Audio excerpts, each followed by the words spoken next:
Welcome again to another episode of Empowering Introductory Algebra, the series developed to assist students to gain an understanding of the algebra fundamentals necessary to succeed upon entering college-level courses. Hi, I'm Bob Young, Assistant Professor of Mathematics at Brevard Community College. Along with my excellent support staff of WBCC, we will present algebra lessons that you may work on at any time convenient to you. Now, where we left off in the last episode, we were talking about polynomials, and we were doing a lot of things with them. So let's go back to that graphic first off. And we had some examples here. We finished the first example, and what we were doing for each problem is we were classifying the polynomial according to the number of terms, B, arranging the polynomial in descending order of powers, stating the degree of each term and the degree of the polynomial, and stating the coefficient of each term and the leading coefficient of the polynomial. So where we left off, picking it up, is example number 2 here, which is 12ab to the 4th minus 16a to the 10th power. Now, if we classify this by number of terms, there's 2 terms. Remember, terms are separated by plus or minus signs, so this is our friend, the binomial. 2 terms. All right, and second, if we want to go ahead and arrange this in descending order, the highest powered variable or variables is this a to the 10th power. So we want to write this first, negative 16a to the 10th and plus 12ab to the 4th power. All right, so part B, we went ahead and put this in descending order. Now part C, if we classify the degrees here, part C, the degree of the first term, remember it's the variable power or powers. This is a to the 10th, so this would be a degree 10 term. This term next to it here, the 12ab to the 4th, a is to the first power, b is to the 4th, but when you look at this entire term, you must go ahead and take all of the variable powers, so this would be a degree 5. All right, degree 10, degree 5. So you would add up all the powers on the variables, and I know that doesn't set well with some of you, even though they're not the same base. But when we talk about degrees, we are talking about all variable powers in each term. All right, now the degree of the polynomial is the head honcho. The degree of the poly. Right? Poly want a cracker? Poly want a nomial? It would be degree 10. All right, so the degree of that entire polynomial is the top dog here. It would be degree 10. See, so that's why it's important to put them in descending order so you can see how they line up. All right, part D now is finding the coefficient of all of these terms. Now, the coefficient, simply the numbers in front of each of the terms. So the first term's coefficient in descending order, part B here, would be negative 16. And the second coefficient would be positive 12. All right, now the leading coefficient, I'll go ahead and put LC, is the coefficient in front of the top dog. So this is the top degree. This is the coefficient in front. The leading one is negative 16. So lots of fun with polynomials today. All right, next examples we saw on the graphics, and we're going to classify them as well. Example number 3 here is negative 12 x to the 5th y to the 3rd z. So I'm pulling some gargantuan polynomials out here. And if we classify this one, it is a single term. There is no plus and minus sign separating anything. So we're going to classify this one as a monomial. All right, don't have to worry about descending order here since this one's all by itself. Now the degree of this monomial, if we add up all the variable powers, we get 5, 3, and 1 here. This is a degree 9 monomial. Now, a lot of students go, but Young, the number has a power on it too. The number has a power, but all we worry about with degree, variable powers. Okay, variable powers. Okay, so make a notation there. All right, now the coefficient of this one is the number in front, so the coefficient, which would also in this case be the leading coefficient since it's the only one, would be negative 12. Negative 12. So we are still classifying our friends, the Greeks, called the polynomials. All right, example 4, what if we just have a number, Young? The number 7. Well, if we classify it, it is indeed also a monomial. Okay, a single term. And if we want to put it in descending order, since it's by itself, we don't have to worry about it. Now, if we want to talk about the degree here of this monomial, do you see any variable powers on this? No. So the degree here would be degree 0, no degree. No variables, no degree. All right, and the coefficient, since it is a number, it does have a coefficient, and that number is itself, coefficient 7 there. And for the last example here of classifying our polynomial friends, I've really threw a long one in here. Now, this would be a 4-termed polynomial, a 4-termed polynomial. The Greeks stopped naming them after try, so they just after that called them 4 terms, 5 terms, 6 terms. I'm sure they have other Greek names, but gosh, I don't want to go that far. It's difficult enough in this class without having to think about Greek terms here. All right, so if I arrange this in descending order, part B, the negative c to the 5th would go first. And also, when you start writing answers in textbooks, they'll usually write them in descending order, so it's nice. Plus 2c to the 4th, plus c3 to the 3rd, plus 6c. So nice descending orders on the variable powers for part B. The degrees of each of the terms, this is looking at the variable powers, degree 5, degree 4, degree 3, degree 2, countdown, blast off. No, but we can stop there. And the leading coefficient here, and the coefficients, let's go and write all the coefficients out here. So part C was the degrees, the degree of each term, and part D is the coefficient, which I'm just abbreviating COEFF, coefficient. So the number in front of this negative c to the 5th power, what number's in front of it? It's that hidden one, negative 1. The number in front of the C4, visible 2, C3, 3, and the c to the 1st power's number in front, the coefficient is 6. So looking at the top dogs, the degree of the entire polynomial would be degree 5 with a leading coefficient of negative 1. So that is how we classify these polynomials overall. Now let's go back to the graphic. Next graphic. I want to go ahead and review collecting like terms looking at these 3 examples here. We want to go ahead and collect some like terms. So I've got all kinds of different things in the kitchen sink thrown in here with example 1. So I'm going to go ahead and work that one out for y'all first, going back to the examples. I like to look at the graphics and go back to examples here. Notice I almost couldn't fit this one on the page. It's a monster. Now, if we want to collect like terms here, we want to go ahead and get rid of these parentheses first. Now, how do we do that? Well, we distribute. Now, some of you out there are saying, wait a minute, Young, I don't see any numbers to distribute through those parentheses, but there are numbers there, remember. If there's no number in front of a parentheses, put 1. Second one, you could put a negative 1. Third one, positive 1. And boy, those signs matter as well. So multiplying a positive 1 through this first parentheses does not change it, so we'll go ahead and get rid of that first parentheses just by writing the same thing out. But when I multiply or distribute that negative 1 through, remember what happens to all of these signs in here? Whoop, they change, all 3 of them. So if it's a positive 2a to the 3rd and we multiply it by a negative, negative 2a to the 3rd. Positive a squared becomes a negative a squared. Negative 9a becomes, you know what? Positive 9a. All right, so there we have removed parentheses on the first 2. And the third one now, since it's a plus 1 in front of it, stays the same. So what a huge difference there. So we will go ahead, I almost ran out of paper again, but I squeezed the minus 4a in there.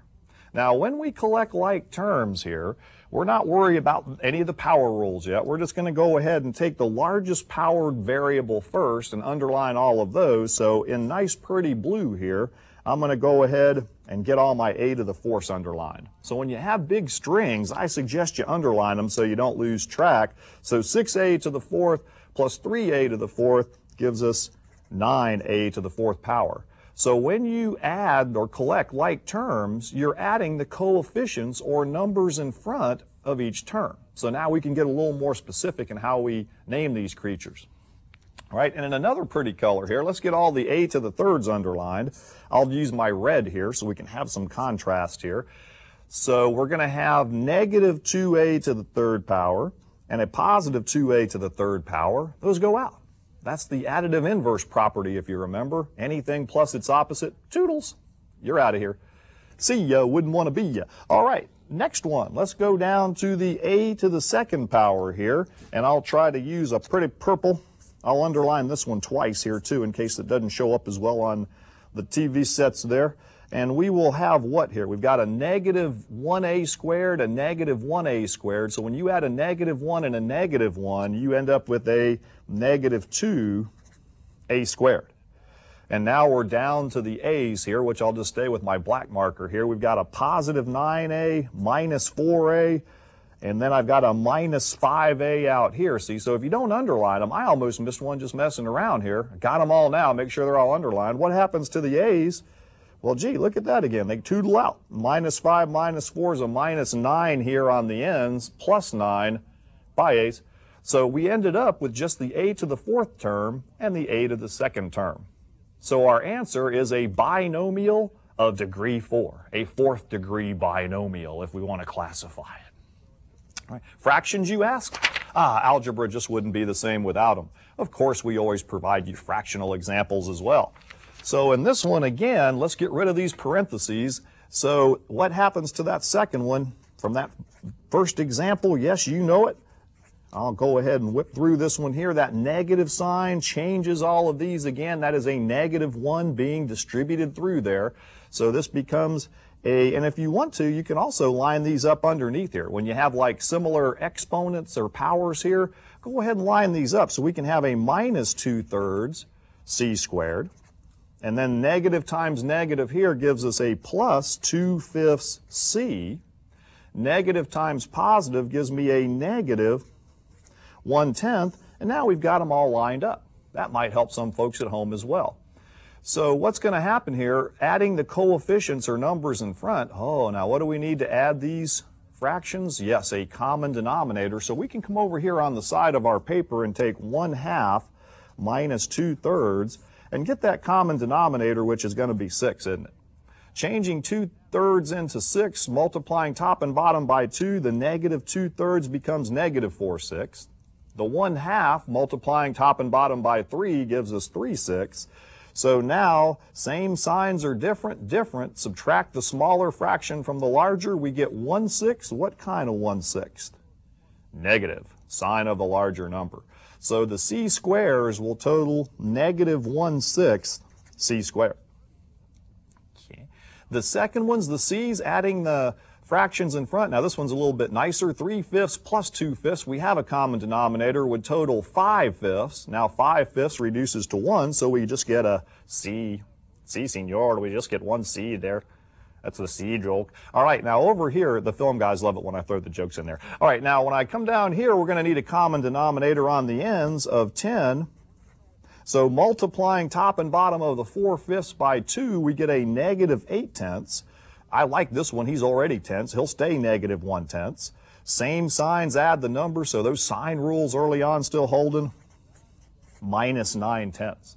Now, if you remember back, let me get up here and talk to y'all for a second. If you remember back to previous lessons, we multiplied fractions through by the common denominator to clear fractions, but that's when we had equations. And what do equations have in them? Equal signs.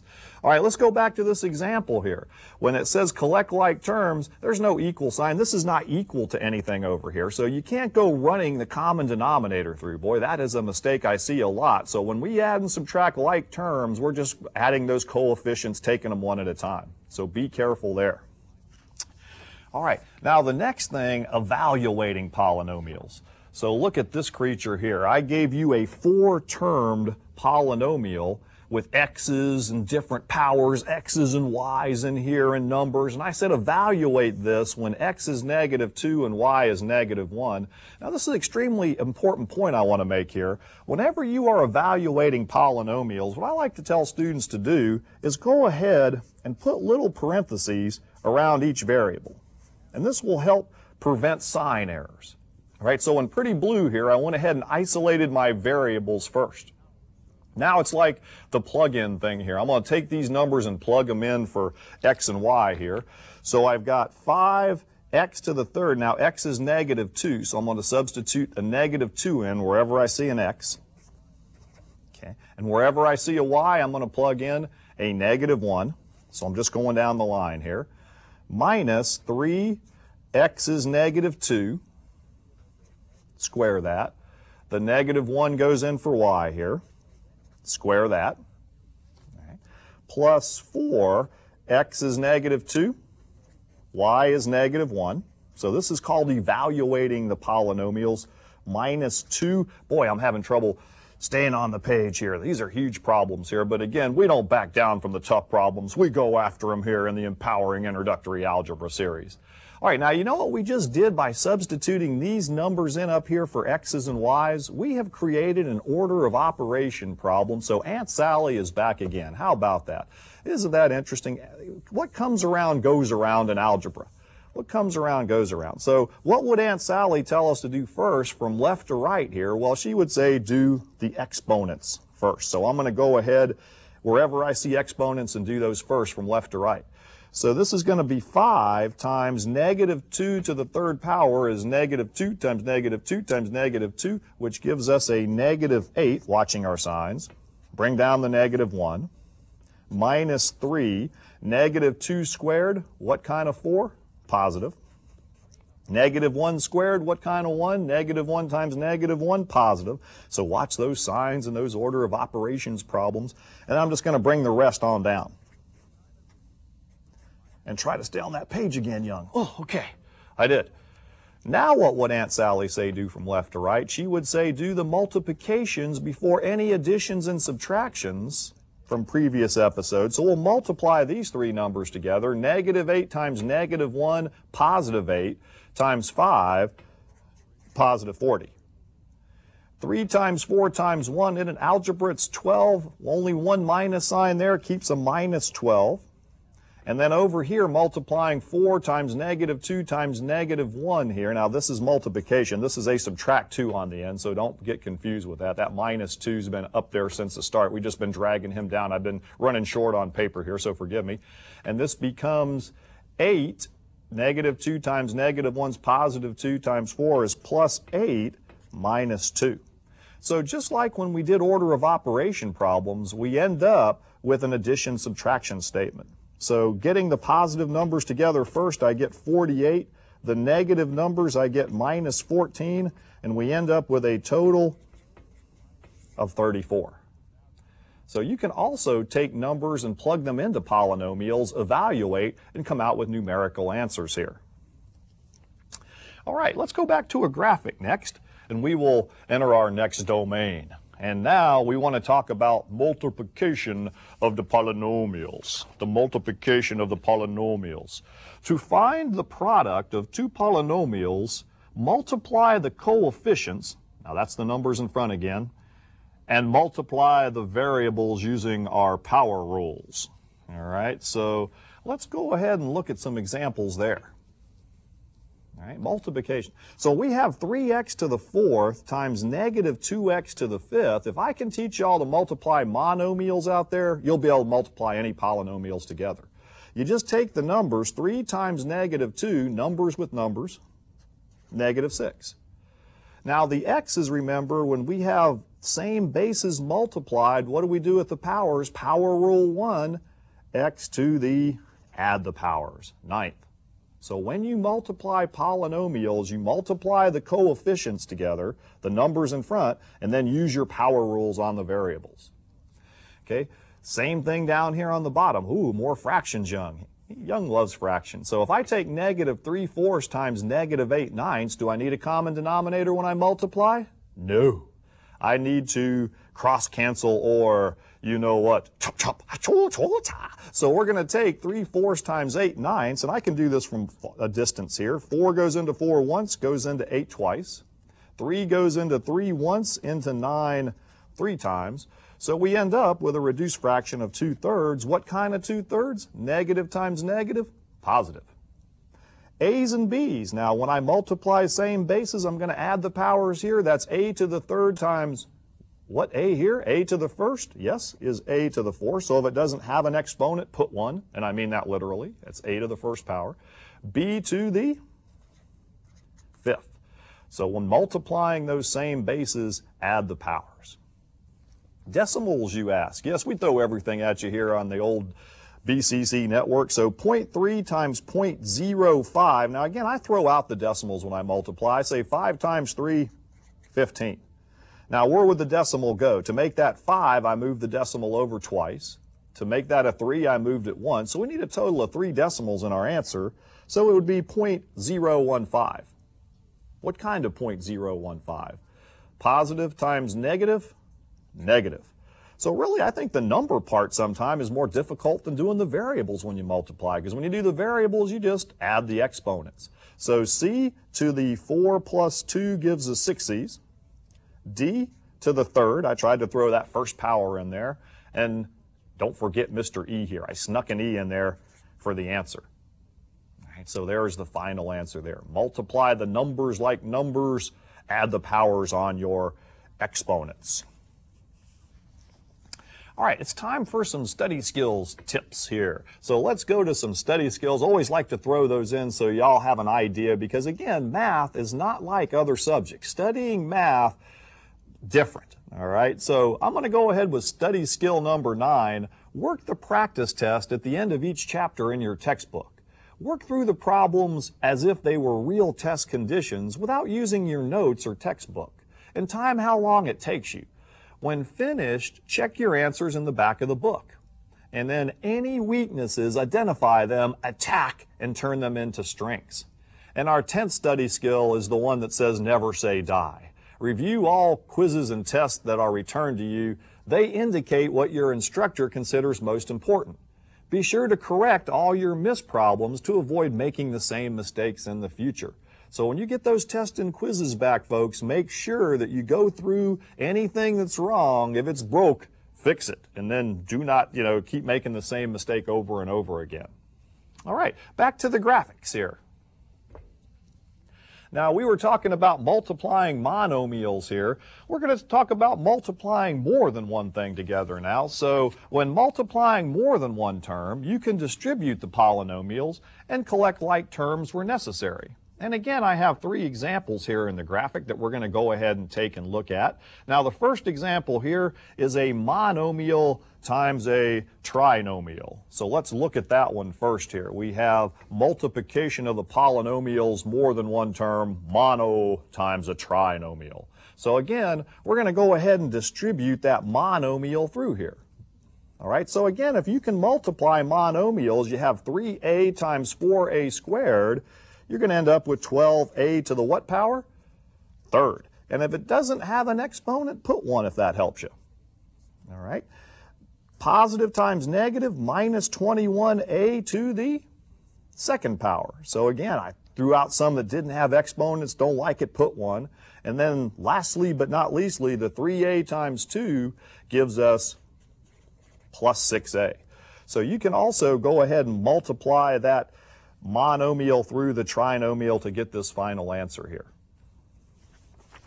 Now, young, they're getting larger. Don't panic. All right, now I've got a binomial times a trinomial.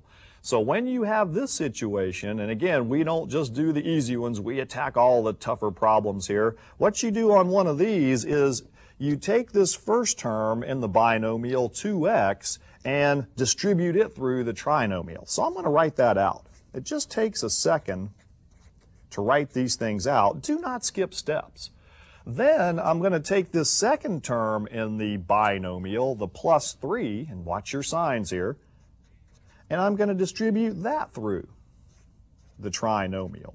So when you multiply more than one thing together as far as these critters go, you are going to end up with just distributing each term of one through the other.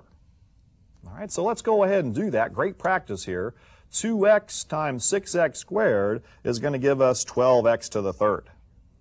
2x times negative 5x is going to give us a negative 10x squared.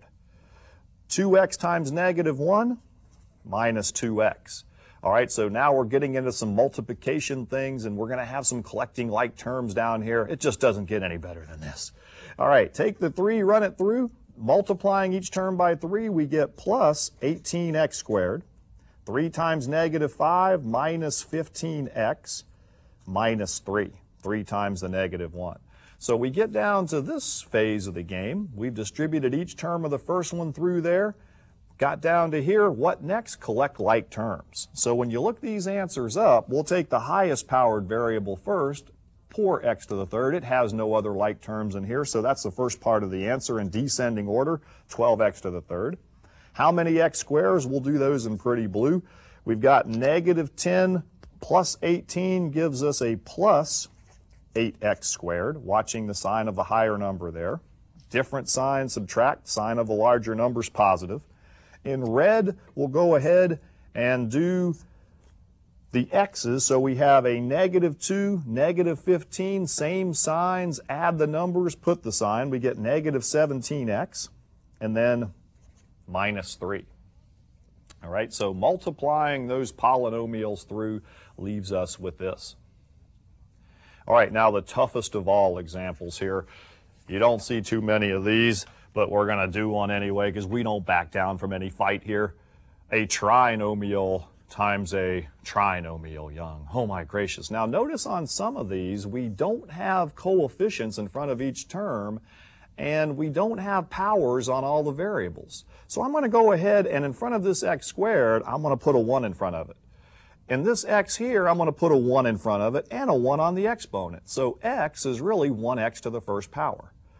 1x to the third minus 1x squared plus 4x to the first. So now every single term has a coefficient and it has a degree. It has an exponent. All right, so let's go ahead and now take this. We're going to take the 1x squared, the first term, and distribute it through here. So I'm going to write that out. And it just takes a second. I wish I could get more students to write these things out like this. The next term is the plus 1x to the first. I'm going to go ahead and write that very quickly here. And we're going to go ahead and run that through. And again, I'm running out of paper. Now, some of these larger ones, you might actually have to show this. Minus 5, go ahead and take that and distribute it through.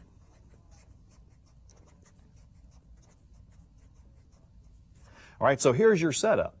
All right, so you're going to have to take this first term, distribute it through the second one. Okay, write it out. Take the second term, distribute it through the second one, write it out. Take the third term, distribute it through the second one, write it out.